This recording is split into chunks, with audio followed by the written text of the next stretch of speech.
where we tell stories about people in our community doing amazing things. Yes. Um, Man, this guest right here, I don't even know, man. Like, I wouldn't. There is no me sitting in this seat without this person right here. This person right here, man, has laid the foundation for what we do here at Wordplay and our programming and the work we do and the connections that we have with kids. I mean, she even went as far as having connection with the families. That's something that I've never even really tapped into, and that's just a whole nother different level. She is back around here at Wordplay to bring that heartbeat back. And I'm just so happy that I am mature enough in life not to have an ego, to allow someone of this magnitude to have space to come in here and for me to get out the way and be like, how can I support what you do? Like, and so that we can continue to grow this thing so it can go to the next level. This person is also my cousin, an amazing writer, poet, artist, mother, humanitarian, philanthropist. I mean, the list goes on. So we are here with another other than the silent poet, but also known as Desirae Hosley. Yes. Yes, claps. Oh. No, yeah, but Oh, so that we was so would. heartfelt. Yes, Oh, how do I take yes, that in? yes. I'm so happy that you're Thank back. you. And we just sitting up here chopping it up about wordplay stuff and Yes. history stuff. And but we're going to get into everything. You know what I mean? But Yes. I got to know, because this is stuff I don't know. Okay. And yeah, I just want to kind of know, like, how does Desiree get into writing? Like, how does Desiree start off telling stories? When was the first time you fell in love with storytelling and writing and poetry? And how did you know that was the path you were going to walk? Because this is what got us here. So what's that first seed? Let's start there. Oh, that's a great Yeah, question. yeah. Because I don't know. Oh, so as far as like, I love books, y'all. Like, I am a bridge of Terabithia, like young novels, just fiction writing. I just was so into it as a kid. I used to read books out loud to myself, and I would teach a lot to myself. But then if you busted me, I would like, you don't see me. Like, I was that kid. Yeah. And then as an adult, I fell in love with like Def Poetry Jam as a kid. I wasn't supposed to be watching it, but I Yeah. snuck and watched it, and I was like, "Yo, I want to do that. Like, that looks cool." And by the time I got to college, because I'm very shy. You would not know that, but I am very, very much shy. I was always into like English class. That was my favorite thing. That's like, English was my thing. But by the time I got to college, I met some folks, and I was like, I want to do that. I want to go on the stage. Like, I want to see what that looks like. And a poem that, like, the first big poem that I wrote and said out loud, it was called I Am Fat. I knew as a writer that I wanted people to understand that self-love was important. And so for me, I always wanted to make sure that you talked beautiful to who you are and hug yourself every now and again. And that was like the beauty part of being an artist for me. And so I was like, when I'm gonna do poems, I'm gonna do poems about being fat. That way you can't talk nothing about me. Because I'm talking about myself first, let you know that I love who I am. And so I loved listening to people and their stories. And I would see beauty in the stories that they told, whether it was bad or good. I knew like there was a message. And if I can give you a message through poetry, that's where I'm gonna hook you in. I'm gonna give you a message. And so writing for me has always been that message given, right? I feel like it's like you're putting it in a bottle and shipping it off to someone. And I knew that that's when you can listen to me. Because the first time I got on stage, I was like, people are actually listening to me when I never felt like I was being heard because I was so quiet. I was the kind of baby you could sit on the corner of a ledge and walk away and come back and I'll still be there. I was that person. I could sit in a room amongst 1,000 people talking and not say one word, but I heard every story in the room. And so for me, it was like was full of so much stories, so many stories and words. Writing was the way that I got to release those things. Mm-hmm. And I love that part. Yeah. So I was like, yeah, this is Yeah. this is my jam. Yeah. Yeah. And then being able to put a voice to it Yeah. was even more surprising. So that's where writing was like, Yeah. this is where my heart is. This is where I know people can hear me and see me. And I don't have to be the person behind the scenes anymore. I can't step to the forefront. And that took time. That took until I was in my 20s. Yeah, to kind of find that voice. To find the voice. Because I remember when I first started doing poetry, and this boy told me that he could not stand my voice. Being told that, you know, because they felt like you had to do it like a rapper, right? You got to rap. And I went rapping. I was sitting there yelling, right? So I was yelling out like, I am fat, right? I'm the representation that you analyze yourself not to be. So I'm like yelling it. And he was like, don't nobody like that yelling stuff. Like, I was like, forget you. Right. I'm going to still get up there and I'm going to yell. Yeah. Mm-hmm. And it took a while before I was like, oh, this is my voice.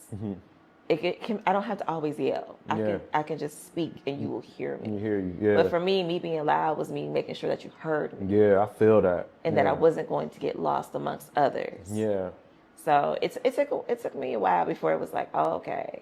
But the writing style, first it was me speaking out loud. And then it was me having the courage to have people actually read what I wrote. Because for me, being a spoken word artist was the fact that it was spoken. Yeah. So I didn't need to visually give you anything. Yeah.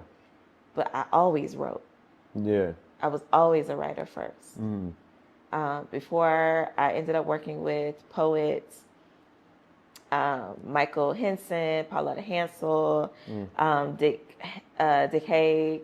We all did a poetry event together for, I can't think of the name right now, but we all were together, and they were like, they're writer, like they had books and books for days. I ain't had not one book. And they were like, oh, so how do you see yourself as an artist? And I was like, well, I'm a spoken word artist. I'm a performance poet. Right. And they were like, you're not a page poet? I said, no, I don't read. I memorize and I go on stage. Yeah. And I was like, but I'm down to like do this with y'all. Like I'll write it. Yeah. I was like, but I'm going to perform it. Yeah. And they were so intrigued. And the first thing Michael Henson was like, oh, so you're going to do some hip hop. Yeah. And I was like, well, I don't rhyme either. So right. It's not the same. Not the same thing. And he was like, oh, yeah, okay. Yeah. You brought a voice to the poetry. And it was like, it clicked for everybody. Yeah. And they were like, well, you're a performance poet. You don't have to say that you're a spoken word artist. Yeah. You're a performance poet. Yeah. Yeah. And I was like, whatever y'all want to call it. Whatever you want to call it, yeah. I don't care. Just know this is what I do. It's what you do, yeah. This is how I'm about to present. Yeah. You know? And that was in 2012. Where it was like people were trying to figure out the box that they fit in. Like, what do I fit in? I'm like, I don't fit in no box. You fit in no box. Yeah, you don't have to. Don't have to. Trust me, I want to write like Pauletta Hansel. I want to write like Dick Haig. Yeah. Y'all are amazing writers. Y'all are very descriptive. Y'all are showcasing Appalachia in a way that I've never even thought of. I love it. I don't want you to be like me. Yeah. I want to be encouraged. Yeah. And I think finding writers that encourage you to challenge yourself, I think there's such beauty in that. Yeah. Because we're not challenged as artists. You're just like, I'm who I am. You do you. Yeah. So I'm gonna do me. Right. And it's like, no, like I want you to challenge me. I want to feel like you're wanting something else out of me. Yeah. And that takes time. And I get that part as a writer. Yeah. I don't even know if I answered your question. I feel you like did. No, you did. You answered 2-3 more questions. Yes, I love it because, you know, one thing I will say, and this is going to go into a question. One thing I will say about being around you, and just from you being, you know, around wordplay lately, and you know, and we're gonna get into that. I had to remember that, you know, hold on, like I write so much that I forget that I'm a writer. Like, you know what I mean? Like I write rhymes and I put it in the music, you know, whoop-de-whoop. I know that's what I have to do to get the music, but, you know, usually when I go into schools, I'm just creating spaces for kids, you know what I mean, to do things and do their own thing. But, you know, I've not lost myself, but I forgot, like, hold on, I can maybe get kids to write more. Yeah. Like, cause when I'm around you and you start talking about writing, I'm like, man, I love to write. Like, you know, I do like to write. So I say that to say all that to say, which is gonna take me to the next question, but I want to start here. Is like you have a gift to where you can, you know, inspire other writers and other poets to like, man, you reminding me of like why I do it and what I do. So when did you notice that you had that gift to, because you like are one of those rare people that can get young people to write, you know, when did you discover that gift? What was that like? And yeah, we'll start there. Oh, that's a good question too. I don't know. Yeah. I think I still don't know. I still when people say that, and I say that too. I think that was just like my, like, you know, me feeling myself. Like Yeah, yeah. I can get you to write. You say that a lot. I can get you to write. I can get you to You write. can get me to write. Yeah, for sure. And I think like it's just I hold space, and I'm good at holding space. I'm not there to judge you. I'm not there. Yeah. I meet you where you are, and I think that's that part Yeah. of the gift that I'm like, I don't know what it is. I just feel like I can get you to write. Yeah. I can get you to pull a pencil out. Yeah. You know, even if it's your phone. And I think because I give you that Yeah. that space of like, you don't have to do it the way I want you to do it. Just get it do out. it. Yeah. Like, just make it happen. Yeah. For you sure. know, and the encouragement in that is like, I want to encourage others that it's okay to be who you are. I don't need you to be everybody in the room. I need you to be you, whoever that is. And you don't have to know that today, because who does, right? You don't know who you are. I think it's just a matter of saying thank you. You know, like, you have this gift. Thank you. Because most times I don't notice it. Yeah. My goal is to just be in the room and hold space. Heard that, felt that. Having people have conversations that they're not able to have on a regular basis. And that happens with youth, that happens with adults. The biggest gift that I believe God has reached upon me is to listen. You know, I'm able to listen to you. And I don't know if it's a gift. I'm able to sit in the room and just listen. I don't always have to talk. Trust me, I don't like always talking. Yeah.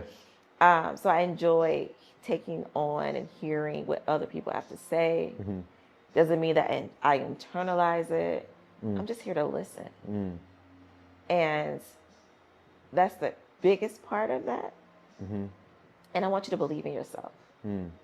Because my family made me believe in myself. And I want to give that away, right? If I could give anything to anyone else, it's to make them feel as good as I feel. My family never made me feel less than. They always told me I had choices, and you pick the choices in your life on what you want to do. Yeah. I could just give you the tools. Yeah.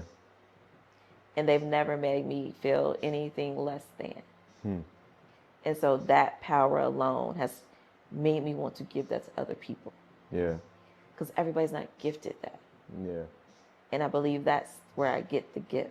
Yeah. My mom blessed me to see like 12 human beings all at once with different personalities and perspectives, and understanding that everyone has it.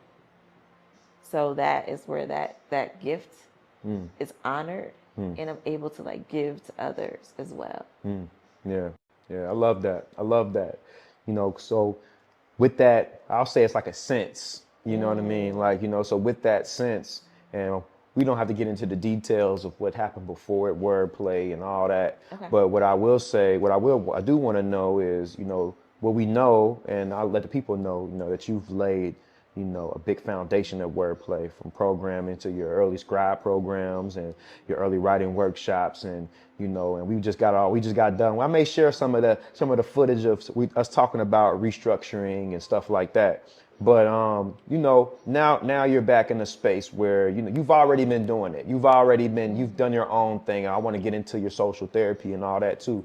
But Yeah. you've already went out and did other things outside of workplace. Now you're back in a space of where you laid a lot of foundational stuff when you were a little younger. You know what I mean? When you were, you know, getting into schools and doing stuff. Now, you know, you're still young, but you're a young OG. Now you have this wisdom, and now you're back in a space, and it is a time to restructure things. It is a time to implement new things. So what is your vision, you know, going forward when it comes to connecting with teens and going into schools and even this space, you know, what do you see differently? And yeah, we'll just start there. Ooh, that's a good one. Mm-hmm. I believe my gift now, that it wasn't then, is that I'm a community organizer. I want to bring community within the organization so people can kind of see like who we are, right? Which I guess has always been the mission for myself. Yeah. Being here, I've been very intentional of letting people know that we exist, right? And so like when I started years ago, I was able to like venture out into the communities and like bring people forth. And now it's like, I'm here. Who else can I bring with me? I'm all about bringing somebody else into. I'm never just trying to see the highlight of who I am. Yeah. I believe other voices are important too. Yes. And so the difference is I know way more people, Yeah, right? right. Like Right. I know some folks. Right, exactly. I'm able to bring people together. And I think that's the beauty of being a community organizer is like, I want to make sure that we all encompass what's going on. Yeah.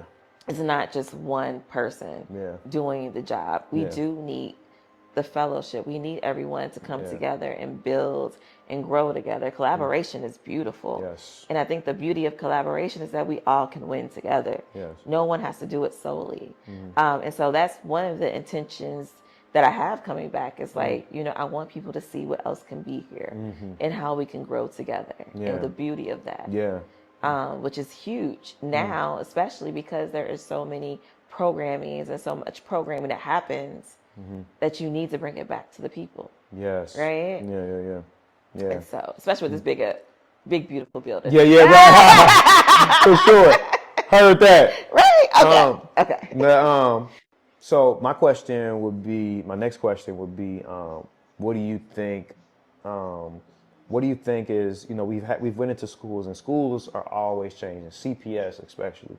What do you think is missing, you know, in schools right now with art, writing, the whole teaching artists, the school thing, anything, you know, you want to kind of discuss and elaborate on, but what do you think is missing, you know, with that connection from schools and local artists and poets and, you know, because like in my opinion, there's no reason we shouldn't be more connected, you know what I mean? But I feel like there is a slight disconnection. Like we're not as connected as we should. What do you think is missing there?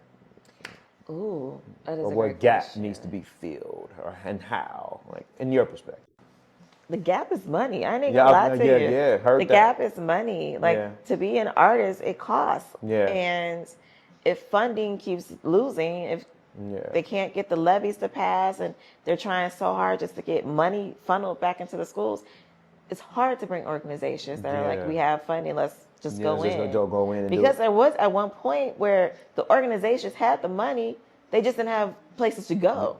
So now it's like, now we need money. Yeah. So how do we outsource the money to go back inside the schools? Yeah. To offer free programming. Yeah. Right? I feel like all teen programs should be free. Oh, for sure. Just like that should just be it. Kids shouldn't have to pay for paper. Yeah. Kids shouldn't have to pay for pens. Like that should not be something that they have to pay for. Yeah. Nor should they pay for my salary and my energy to come into the side of the schools. So like at what point do we get where we can actually go back out? Yeah. You know, I think that was the biggest thing. I remember going back to when I first started this as an artist, because I always had a second job. Yeah. So in my mind, it was that I will just go out for free. Yeah. I never had the intention of getting paid, right? A lot of times I did the hustle without payment. I just wanted to be in the class. Yeah. And so that's how I was able to go through those doors. When people say, how did you get inside? Yeah. It's because I was just going. Just going. Yeah. It was a free program. Free, yeah. And that's it. And we don't do that anymore. No, we don't. We don't. Everybody's looking for payment. Yeah, for sure. And even to this day, I'm always like, pay what you can. Yeah. I'm not going to go in and say, I need this amount of money. Yeah. I don't know how much I truly cost. Yeah, for sure. I don't put a number on it. I feel like pay what you can. Just so yeah. I could go out and I want to be there. Yeah. And I'm not going to give them a half show. I'm going to give you a full show. Yeah, for sure. I remember back in the day, you remember, so going out to an actual, I didn't know that you got paid. Like, I just would show up, especially poetry. You just show up. You show up, yeah. As a poet, you didn't get paid. Nah. You went to open mic nights. Yeah, open mic nights. You didn't get paid. Yeah. And now people assume, like, payment's supposed to come. Oh, yeah, for sure.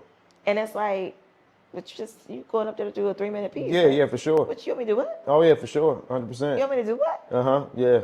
No.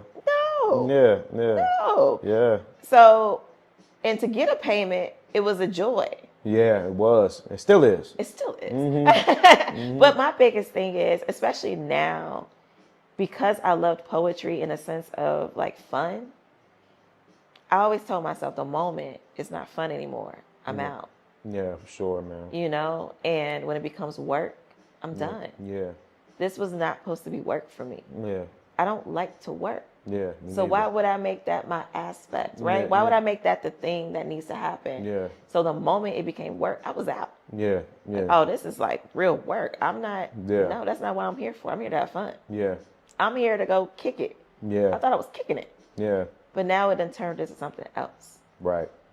And if I got paid, it was like, oh, Yeah, for sure. that's what's up. Like, I got a payment today. That's cool. Yeah. But it wasn't something I expected. Yeah.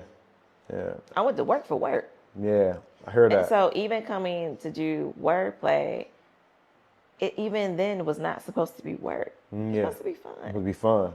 Yeah. You know, I remember pitching scribes years ago. Mm-hmm. And I was like, I would love to do a teen program because I love teens. I was like, there's something about teenagers where we don't listen to them enough. Mm-hmm. It's funny now that my daughter is a teenager, but you know, because when she was 7 when I started years ago, and now she's 7 years later. Yeah. And to be like, yo, they just want somebody to listen to them. Yeah. And so I didn't need to be paid to listen to no kid. Yeah. I really want to listen to you. Yeah. Facts. I want you to feel seen and heard and worthy. Yeah. How do I do that? Yeah. I sit in a room. Yeah. For sure. And listen to them. Yeah. And that's my biggest thing. It's like, I will always listen to you. Oh, yeah. 100%. I don't need to be paid to do that. Yeah. 100%. I think I lost money. Yeah. Oh, man. These teens, I have lost so much money. Man, we don't even want to talk. I don't even going to start there. But the reward is watching them become Desirae and Pitt McCarter. Yeah. To become Daphne. To become the amazing students that they are. To become... who am I thinking of? Solomon, who's now a teaching artist here at work. Like to see them do that, that is the reward. Yeah, for sure, 100%. That's the beauty in it. 100%. And so for me, I don't need to be paid for that. Yeah, man. I think that's one of our biggest issues in just art community in general. Like me and my best friend talked about that earlier. It's like, when we were first putting our show together, we had reached out to certain people. Like, yeah, you want to come open up? You want to, oh man, I'm going to need this couple $100 and I'm going to need this. And I'm like, bro, we just trying to get something off the ground. We ain't got we just show up, bro. Like, why I got to be all that? Like, and that, and me, even with me and him, I approached him for a beat. I was like, yo, could I get a beat? It's $150. And then he ended up calling me like, bro, I like your voice. I like your words. Let's just build a relationship. And I feel like, man, people miss out on that opportunity to build a sound, to build a community, to build that because they so focused on the dollar. I'm like, bro, you have the opportunity to build something that can last and stand the test of time. You know what I mean? Something that the reason why, like, Z still respects you, like, it's because of that, like the relationship, which means so much more. That money will come. You know what I mean? And I feel like that is, and that's part of it. And I get it. Like, the economy's, it's people need groceries. But even if, like you said, if we're going to talk about money, pay what you can. You know, what you can. if you only got $5, donate $5 to some supplies for me. You know what I mean, or Exactly. some gas money, or I can give me a sandwich or something like after this. Like other than that, like So I That's love the that. beauty. Like Yeah, that's the beauty of the artistry. It's yeah. like just think about all the elders that were artists. They weren't doing it for the money. Oh man, James Baldwin got paid nothing. I'm pretty sure. What was he making? I don't know. It I wasn't. don't know, but I've never looked up James Baldwin's net worth. ever. Ever. Wait though. Yeah. What writer has you ever No. looked up their net worth? I haven't looked up Toni Morrison's. I haven't looked up Maya Angelou's. I've never looked up their Ever. net worth. I've never done that. No. Yeah. But we do that for everybody else. Yeah, we do. Yeah. How much they make a year? How much they?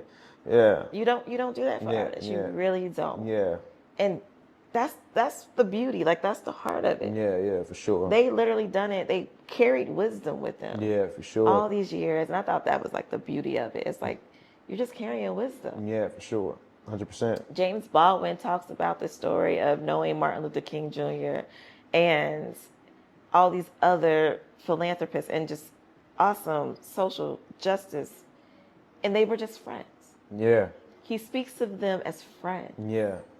Yeah. He doesn't talk about the activism that happened. He talks about the friendship that was the man, built. the person. The human. And I think that's the part that I enjoy. Yeah, me too. Yeah. Is being able to humanize people in ways that are not spoken. Yeah. Right? Because people are so carried away with the idea of what they want it to be. Yeah. And it's like, no, like I want to see them as a human. Facts. Absolutely. 100%. That's the beauty. 100%. 100%. I love that. So now that we there, let's dive into the healing aspect of, and because when you left here, you started social therapy. Yeah. And talk to the people a little bit about that and what you got going on with that and the future of it, and just whatever you want to share. Yeah. Okay, so social therapy was birthed during COVID. Yeah. And in hindsight, it was really like a goodbye letter to my students. Okay. And they wouldn't let that happen. Yeah. Shout out to them though for like every teenager that hopped on those calls, Lily, Daphne, even down to Yaylee, Teresa, like everybody like they just all came and just took over the whole event of me being on Zoom. And it still felt like we were sitting at a round table having a conversation. And that's how social therapy was born. And it was us humanizing each other. Like we're all going through the same thing. Even though you're a teenager, I'm going through the same thing you're going through. We're all sheltering in place and going crazy at the same time. Like how am I handling this in the best way possible? And I'm trying to understand how. Yeah. And so being able to have those conversations with every student there was beauty. Yeah. I never thought it would turn into anything. It was supposed to be a one do this one time and I'm out. Yeah. And Lily was like, yo, can you do it next month? And I was like, do what? Yeah. And I'm like, I'm struggling. Like, yo, what you Yeah, talking right, about? exactly. I'm going through the same thing I'm going through. Yeah. And they was like, nah, like, it'll be cool. Like, we'll come through. We'll write. Yeah. And I was like, well, all right. You know, I was like, well, I could commit to one Saturday. Yeah. That's all I could commit to, though, because I'm going through this thing with y'all. Yeah, for sure. 100%. But it actually helped. It was more helpful for me than it probably was for them. But me not knowing because it was the unknown, right? Yeah. We didn't know how we was going to come up out of COVID. Yeah. And so social therapy was birthed in 2020, but trying to figure out what it looks like outside of that. The struggle of like, how do I get paid for it, right? Do I go back to work? Like, what does that look like? Yeah. How do I put this in a place that makes sense, in a sense? And then gaining a grant, Arts Wave, and applying for the Black and Brown Artist Grant, receiving it, and it's like, whoa, like, wait, this is good. Like, y'all like what I'm. Yeah, this right. is the thing, like, right, that, yeah. like, oh, okay, yeah. And for me, it was the recognition of like, I am doing good work, right? Yeah. Validation that I'm doing something right, and that's what social therapy was. Yeah. And I say it a lot, and I'm like, I'm not trying to be a therapist. Yeah. I just want to have a space just to have conversation. Yeah. It was never to do writing. It really was just to have a Conversation, yeah, absolutely. Like, I'm going to listen to you, you listen to me. And then some of the students was like, yo, I want to perform. But there's no place that I could go because I'm a kid. And so how do I have a place to perform? And so I opened up like social therapy, social hour, where the kids could just come. And I'm like, you the host now. You the host and you the performer. You got to do the whole thing. Right, yeah. But I'm going to pay you. Yeah. And so I was paying people. Now I ain't had no money either, but I was still paying folks. Yeah. Because I knew it was important. Yeah. I knew they needed a space. Yeah. Just to voice what they had going on. Yeah. And so that opened that door. Yeah. And I was like, okay, well, this is cool. Yeah. But figuring out that I had a program, that's what this was. I was like, I don't feel like it's a nonprofit. I don't like this could go to whoever. Yeah. It's just a program. Yeah. I don't want it to be anything bigger than that. I want people to have a space where you could come have a conversation and maybe do some writing. Right. You know? And so social therapy was birthed in that sense. And so 4 years later, I've had it at Tikkun Farm. I've had social therapy be at Kennedy Heights Cultural Center. So it's been traveling. Yeah. It's been just a traveling program for as long as it can be. Yeah. And so being here at Wordplay and being able to be in this space to bring social therapy to a home is the excitement of being here. It's like, oh, we have a home to come to. And with that comes other programming that could come with it, right? Yeah. I know healers now, so being able to bring some healers in that could come and do the healing work, to do tinctures and to do the things that can tell you how to make a tea. I know those folks now, so now I can bring that and present that as well. Yeah, right. Along with the writing, right? Right. To have a therapist sit in the group and say, I need to suggest people come here because people don't know how to write. You know, we ask them to go sit and write, and they're like, where I'm supposed to start. I'm supposed to start. Yeah. And so social therapy is that space. You know, we were at the Contemporary Arts Center. I had one lady come in. She's like, my therapist suggested this for me. Yeah. And I was like, really? She was like, and I'm glad I came. Yeah.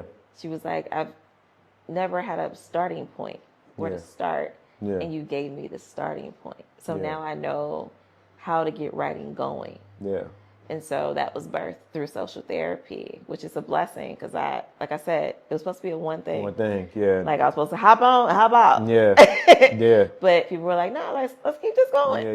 This is our community. Yeah. And so just opening the doors of saying, well, here, how about everybody come through? Let's all get together and just hang out and have these conversations of just life. Yeah. Because where else do you get to say, you know, my life is, I'm going through something. Yeah, right. But not feel heard, which is my biggest thing. I want to be heard, especially when you're quiet. You know, if you're a quiet person, you're not out talking to folks about how you're truly feeling. You hold it in. So how do you present that to folks to open up and have that fun? So. Yeah, I love that. And I love just the title itself, social therapy. You know, when I was a part of it, it was just dope to be around those other men at that time to be able to talk. You know, just about what we felt and what we were thinking, and that you held space for us, and you asked questions, and you didn't. No matter how we answered them, you didn't judge us. You know what I mean? And I love that. You know, thank you for holding space. So, you know, you do open mics, you do stuff for kids, you have your own child. Yeah. You know, you do all this. How does someone like you unplug and recharge? Ooh. What do you do to get through your own stuff? You know, and kind of just unplug from the world. How do you decompress? How do you just take a step back? You know, what does that look like for you? Music. I love some music. I love to dance. I love to be silly. I love to laugh. If y'all don't know by now, I do enjoy a good laughter. Like I enjoy to laugh. And if I don't answer my phone, that's why. Yeah, I heard that. I will I have my TV shows that I really do enjoy watching. Yeah. And so there are times where like I don't go out much. I try, but I don't go out much. Yeah. But I love TV. I do. I am a TV fiend. Me too. I like TV. I watch Grey's Anatomy. I'm still watching. Okay. After all these years. Okay. I'm now into like Found, about the girl that kidnapped her kidnapper. It's deep. It's right. It's beautiful. That's deep. I gotta check that out. You gotta check that out. Yeah. Very good. Kidnapped her kidnapper. Kidnapped That's her crazy. Kidnapper. Yeah. You got to catch from the first season. The Peacock. I'll tell you later. Okay. But yes. Okay. Bet. So good. Okay. But yes, I love Hell's Kitchen. Yeah. I do enjoy me some Gordon Ramsay. Yeah. He's a hot mess, but I love him. Yeah. Yeah. Because he has a soul. I know he does. Yeah, for sure. Yeah, his for heart sure. is big. Like Yeah. he may mess with you, but he gonna get you together. Yeah, for sure. He's gonna get you right. He's passionate. Yes, He's passionate. yes. Yeah. I love him. But yeah, I am. Yeah, I'm all about all the TV shows. Yeah. And spending time with my daughter is like huge for me. My life doesn't unplug. Like, you know, I am constantly around somebody. Yeah. And so I always have to spend time away from folks, which is always like you have to explain why. Yeah. Or why do you need time by yourself? And I was like, well, I get to a point where it boils up. So normally my birthday. Yeah. I always like my birthday is my birthday year. So I celebrate my birthday as if it's the new year. Yeah, I like that. Yeah. And so for me, it's like that's when I get a chance to be like, okay, I need time. Yeah. Like I get excited. September is like since it's fall and it's around that time. I love September for that reasoning. Yeah. But yeah, that's when I do get a chance to really like unplug and I have to be on. Yeah. Because I'm always on. Yeah. And it might not be in the capacity of us performing, but I am on. I'm always putting up a mask so I can move forward. Yeah. And especially having a kid, you don't have time. Oh yeah, I bet. You don't have time to unplug. I bet. Yeah. But I take the little moments. Yeah. Where it is time to myself. Yeah. People always ask me like, "Why you walk?" or like, "Why you?" Yeah. I could take you up the street, and I'll be like, "Nah, I'm cool." Yeah. Right? Yeah. Right. And that's my time. It's your like, time. That's my time to like plug out. Yeah. And just take a minute to myself. Yeah. And then I'll come back around. Yeah. Yeah. For sure. And or if I don't answer my phone, that's a big thing for people too. Like, you know, I called you 3-4 times. Yeah. Oh well. I'm sorry. Yeah. Like, Right. if I don't pick up the phone, it's because I just don't feel like talking. Right. Yeah. I can have some good tea and still not talk to you. Right, exactly. Because I'm not ready yet. Yeah. I need a minute. Like give me a minute and then I'll call you. Yeah. So that's me unplugging is me going into the bathroom for 5 minutes and just I feel like, that. did you use the bathroom? I did not use the bathroom. I was sitting. You sit, yeah. I was just sitting. Yeah, for sure. Sometimes you need that. Just to regroup. Man. And then I put my cape back on and I come back Get out. back out. Yeah, I hear that. I hear that and feel that. I hear it and feel that. Well, is there anything that you're working on right now as an artist, as a creative that's personal to you? That you're working on right now that you're trying to bring forth, or what's your passion project right now? What are you cooking up? Ooh, my passion project. Well, I need to write a second book. So Okay. Yeah, let's talk about the first one. So the first I brought my book with me. So The Silent Poet Reintroduced Us Human. I wrote this, actually didn't write it. A lot of poems were older poems that I just had sitting around. Okay. And I was like, I need to like really put something out. This together, yeah. Shout out to Gift Miami he was the one that created my cover for this book. And he used to be an Aiken student that I knew, and I was 2020, y'all. Everything was happening all at the same time. But the first project was literally me just pushing out something. Yeah. This one, the second one, I want to talk more about love, and love as in not only for self, but what I want in a lover, and also the idea of how love can be transcending through everyone that I'm around. Receiving love and being open to receiving love and what that looks like. And so it's important to remind myself that it's okay. I know I have very masculine energy because I'm used to doing it all myself. And so, as I call it my soft girl era, I'm trying to like understand what it means to be softer because I'm so used to doing it all, right? And being okay with backing up and letting someone else do it. Which is huge for me because I'm not used to that at all. So that's what this project is about. I love that. Even down to like just rest. And what is that? What is that? Yeah. How does that feel? Even activism, being a social activist and what that looks like. I want to talk about that part as well in the book. As far as love, because that is a love, right? And so how do you share this love beyond being a grieving mother, beyond all of those aspects? What does that look like? So Yeah, for sure. I heard that. Yeah.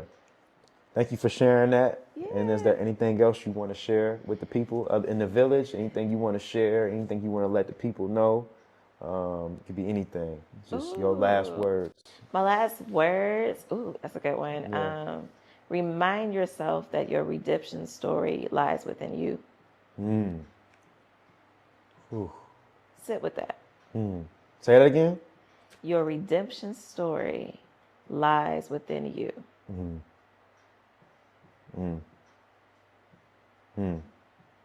gonna sit with that. Yes. Yeah. Thank you for that. Thank you for that. Yeah, I'm gonna sit with that. I'm gonna take that. Hope y'all sit with that. Yes. Thank you once again for being here, and thank you for your contribution to just the whole teaching artist culture here in this city, to our culture. Period. Thank you for hosting my show Saturday. Yes. Thank you just for everything that you represent and everything that you do. And you continue to inspire, and I'm so happy that you are back, and I'm excited about just our collaborations Me in the future for too. sure. Yes. 100%. 100%. Well, that's it. That's it. Thank y'all for being in the village where we tell stories about people in the community doing amazing things. We sat here with Desirae. She gave us the origins. She gave us some philosophy. She gave us some wisdom. She taught us about holding space. Yes. I hope you all felt something from this and you were uplifted. Yeah. See you soon. Peace.